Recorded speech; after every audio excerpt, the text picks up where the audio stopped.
Monsieur le Président, après le tour de ces différents accusés, vous allez me permettre d'aborder la question du préjudice.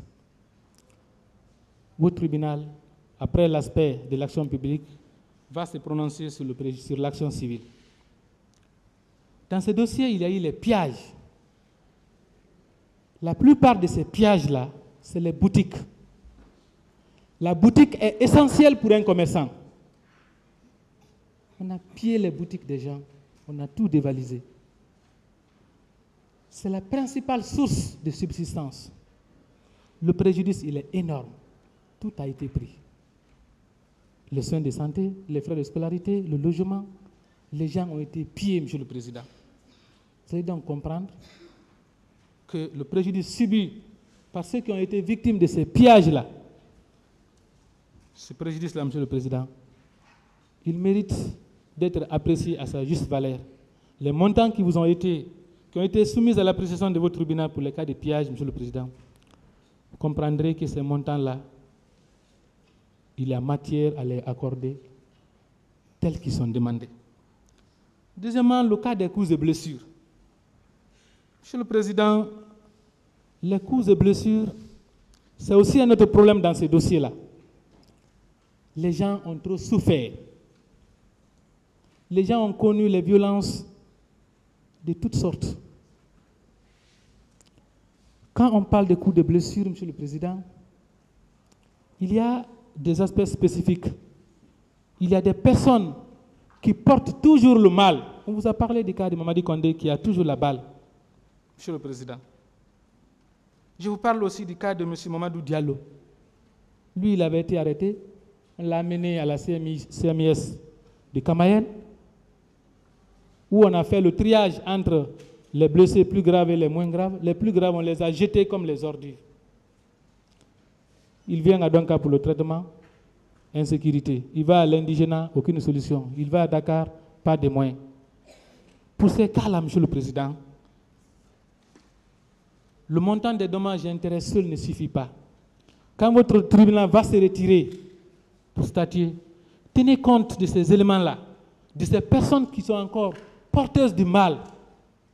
Il faut, l'avocat n'impose pas au juge. Si l'avocat dit il faut, Monsieur le Président, le faux là ce n'est pas impératif. Il souligne tout simplement l'importance de sa demande. Monsieur le Président, il faut tenir compte de ces situations-là et ordonner la prise en charge médicale. Monsieur le Président, il y a le cas des morts. C'est terrible. Les gens ont perdu les êtres chers. Votre mari sort le matin, il va au stade. La nuit, à Zoré, vous vous rendez compte que vous êtes désormais séparés à jamais. Vous êtes seul. Il est allé au stade, il n'est plus revenu. Vous n'allez plus le revoir. Votre femme va au stade. Puis comme par un coup de baguette magique, vous n'avez plus l'occasion de le revoir. Votre femme, vous n'avez plus l'occasion de la revoir. Votre enfant va au stade, Monsieur le Président. Vous vous couchez la nuit. Le matin, vous vous levez. Vous vous rendez compte que vous êtes seul. Il n'y a pas votre enfant à côté de vous. Et ça, à jamais. Le matin, vous vous levez. Vous voyez les enfants des autres aller à l'école. Vous vous rendez compte que votre enfant, c'est fini.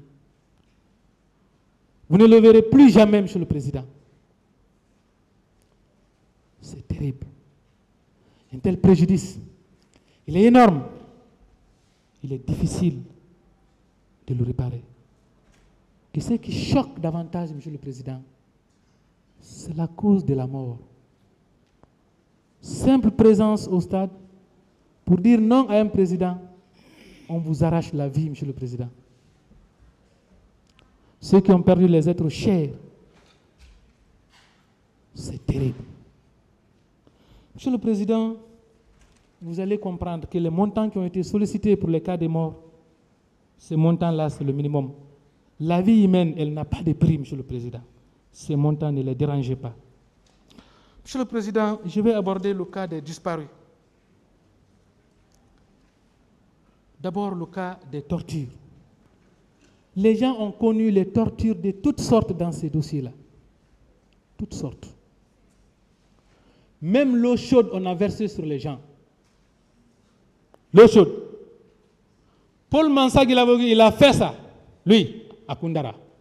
Verser l'eau chaude sur les gens, il a fait ça. L'eau chaude. Au service anti-drogue, le fer a repassé chaud. On l'a passé sur le pied d'un jeune homme. Le fer a repassé chaud. L'eau à boire. On a privé les gens de ça. L'eau, c'est la vie. On a privé les gens de ça, Monsieur le Président. On a rasé la tête des êtres humains, les gens, les Guinéens. On n'est pas dans une guerre civile, une situation normale. On a rasé la tête des gens. À l'anti-drogue,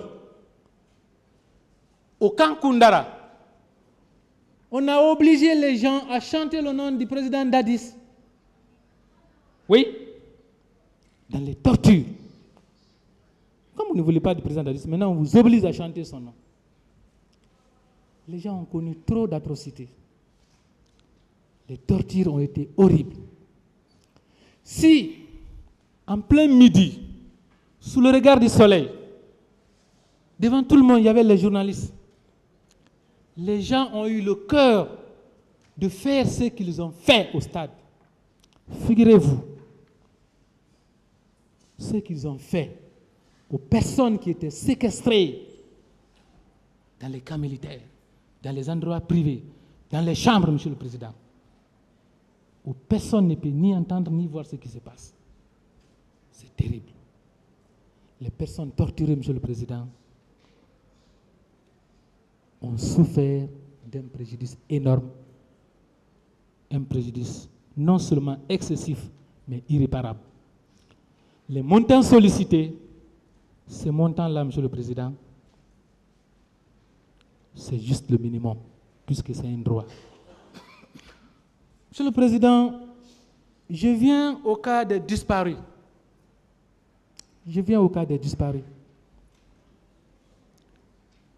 Monsieur le Président, voilà une autre situation terrible. Vous perdez un être humain. Mais aussi, vous ne voyez plus jamais son corps. Le deuil, vous ne l'avez pas fait et vous ne le ferez jamais. Le deuil, vous allez le porter à vie. Deuil. Mais il y a une chose encore plus terrible. Pour ces disparus-là, leurs héritiers, leurs ayants droit, il y a une chose plus terrible encore qui hante leur esprit, c'est la pensée. De quelle manière mon parent, ma fille, mon père, ma mère, mon ami est décédé, de quelle manière? Avec les atrocités dont on parle dans ces dossiers, de quelle manière? Est-ce que mon parent a été égorgé? Ça hante la tête. Est-ce qu'il a été éventré? Il est mort de quelle manière horrible? Est-ce que c'est avec une flèche? Puisqu'ils l'ont fait. Est-ce que mon parent a été découpé? Monsieur le Président, ça tourne dans la tête des ayants droit et des héritiers. Ce préjudice-là, c'est un préjudice énorme. Autre chose, pas que la manière de mourir. Puisque les corps n'ont pas été retrouvés. L'autre question qui hante dans leur tête, la confusion interne, c'est la question de savoir qu'est-ce qu'on a fait de leur corps. Qu'est-ce qu'on a fait de leur corps? C'est notre problème, moralement, mentalement. Qu'est-ce qu'on a fait de leur corps? Est-ce qu'on a enterré dans une fosse commune? Monsieur le Président? Est-ce qu'on a jeté dans la mer? Est-ce qu'on a brûlé? Ce qui n'est pas conforme à notre culture africaine, à notre culture guinéenne. Monsieur le Président, le juge se place aussi à la place de la victime pour rendre sa décision. Mettez-vous aujourd'hui à la place de ces héritiers-là qui se posent toutes ces sortes de questions sur la manière dont leurs parents sont morts et le sort qui a été réservé à leur corps. Leurs corps ont-ils servi à un sacrifice, Monsieur le Président? Ont-ils servi à un sacrifice dans ce dossier-là? Puisque nous sommes tous les enfants d'Abraham, notre ancêtre commun dans la foi, chrétiens et musulmans, qui avons un Dieu unique commun. Dès qu'on parle de ce Dieu-là, on a de la sympathie. On a même exploité ce côté-là. On a récité les versets du Saint-Coran qui est la parole de Dieu pour avoir la sympathie. Commandant Toumba, dès qu'il a fait le capitaine C.C. Raphaël aussi est venu. Lui, il a mélangé tous les versets de la Bible. Tout. Il a tout mélangé. Tout. Les capitaines Moussa Jadis Camara sont passés. Ils ont juré par tous les noms de Dieu, juré par le Christ, pour nous montrer qu'ils sont enfants de Dieu, pour avoir la sympathie des uns et des autres. Monsieur le Président, il y a des pistes qu'on n'a pas exploitées dans ce dossier.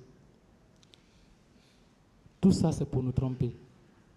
Les sacrifices de notre âge, il y en a. Les sacrifices de notre âge. Dis-moi quel sacrifice tu fais, je te dirai quel Dieu tu adores. Monsieur le Président, ceux qui ont leurs parents disparus, messieurs les assesseurs, je vous invite, quand vous allez rentrer dans votre bureau pour délibérer, fermez les yeux, mettez-vous à leur place et posez-vous les mêmes questions qui sont en train de se poser aujourd'hui. Je le répète encore, il faut revisiter notre passé. Des peuples l'ont fait et vivent réconciliés et en paix durable. Parce que les nouvelles générations ne veulent pas vivre les drames que leurs parents ont vécus parce que les conséquences sont douloureuses. On pourrait bâtir une stèle ou un monument au stade du 28 septembre pour commémorer la mémoire des morts et rappeler que les jeunes se rappellent qu'au stade, il y a eu un drame en 2009. Monsieur le Président, Messieurs les assesseurs, l'arrivée du CNDD au pouvoir mettait fin à une pagaille qui s'est instaurée au sein du pouvoir de la Deuxième République.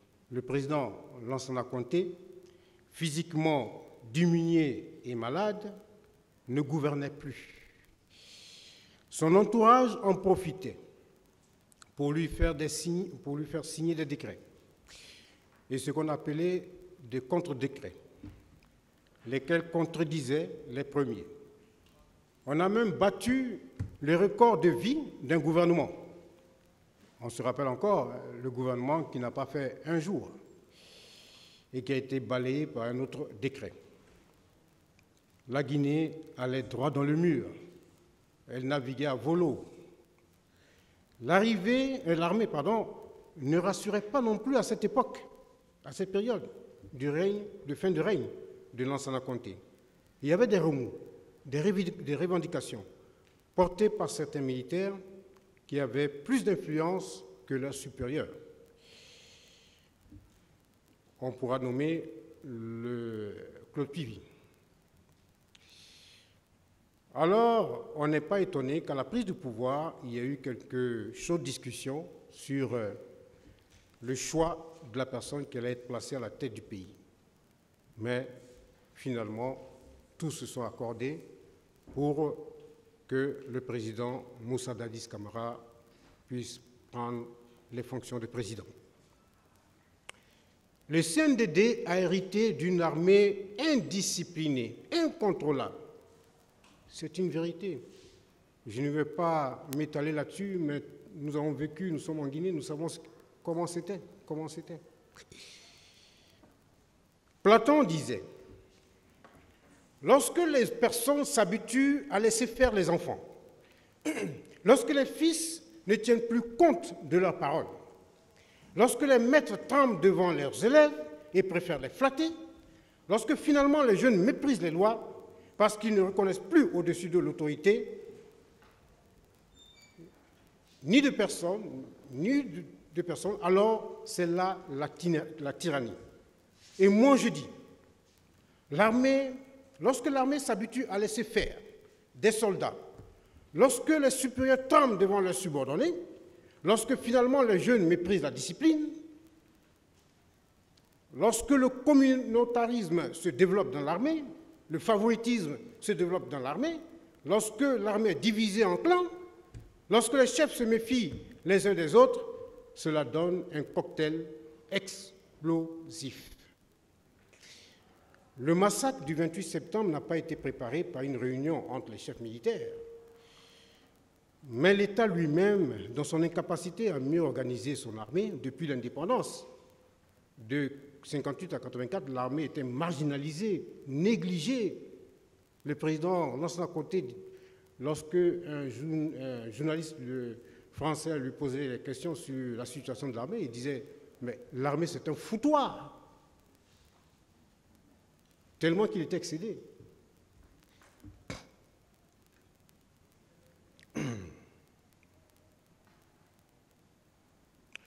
Nous allons parler de la réqualification. Mes prédécesseurs ont été très éloquents avant moi. Je ne sais pas qu'est-ce que je peux ajouter.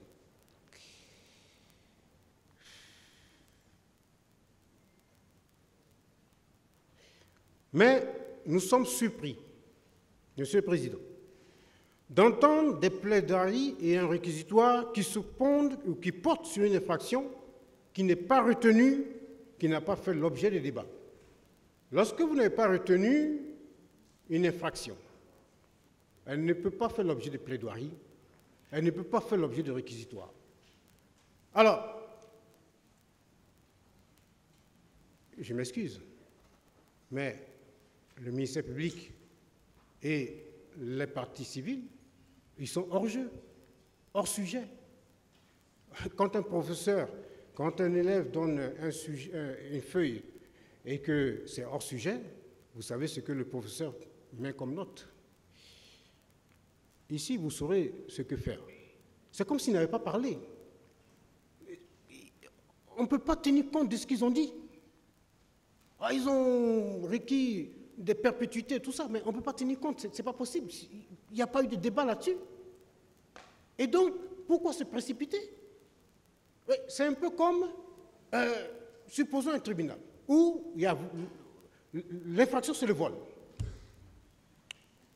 On débat sur le vol, et puis à un moment donné, le ministère public dit, ah, vous requalifiez, Monsieur le Président, en abus de confiance.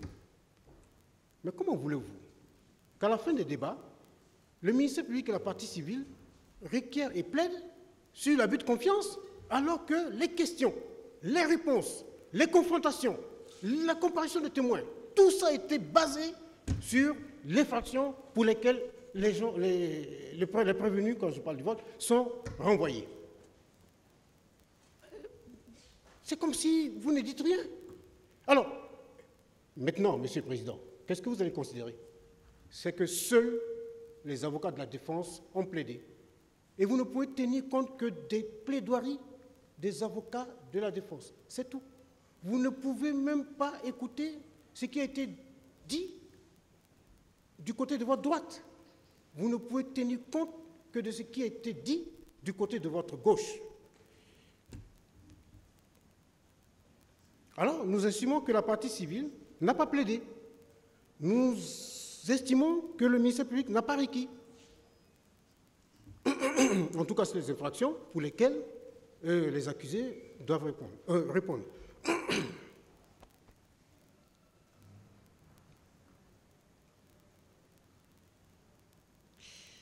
Monsieur le Président, il est clair que décider de requalifier sans ouvrir les débats sur la nouvelle qualification retenue portera hautement atteinte aux droits de la défense. Ce que je veux dire, c'est que lorsque vous allez mettre l'affaire en délibéré et que vous allez vous prononcez sur la question de la réqualification, crime contre l'humanité ou pas. Je veux dire que vous ne pouvez pas prononcer de peine immédiatement, ce n'est pas possible, parce que toute qualification, toute infraction doit être soumise à débat. Forcément. C'est forcément, c'est imparable, ce n'est pas possible. Pour un procès juste et équitable, il faut que les accusés soient de nouveau interrogés sur la nouvelle qualification. Mais voyez-vous, Monsieur le Président, si vous ne retenez pas dans votre délibéré l'infraction de crime contre l'humanité, les plaidoiries et le réquisitoire du ministère public, c'est zéro. Parce que si vous dites que c'est assassinat, meurtre, viol et tout ça qui sont retenus, et qui sont allés hors sujet, bon, voilà. Parce qu'ils ne savent même pas ce que vous allez retenir. Bon, ils se sont lancés trop tôt. Bon, ça, tant mieux pour les accusés.